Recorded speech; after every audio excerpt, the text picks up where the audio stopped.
Saat tak ada mata yang melihat, tak ada manusia yang menilai, ingatlah satu nama Allah Ar-Raqib.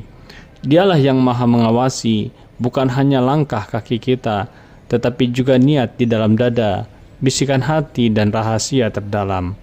Ar-Raqib tak pernah lengah, tak tertidur, tak berpaling. Kesadaran ini bukanlah menakutkan, tetapi untuk menjaga lisan agar jujur, menjaga tangan dari zalim, menjaga hati tetap bersih. Jika kita yakin Allah selalu mengawasi, dosa terasa berat dan kebaikan terasa ringan. Ya Raqib, jaga kami dalam ketaatan meski tak ada siapa-siapa.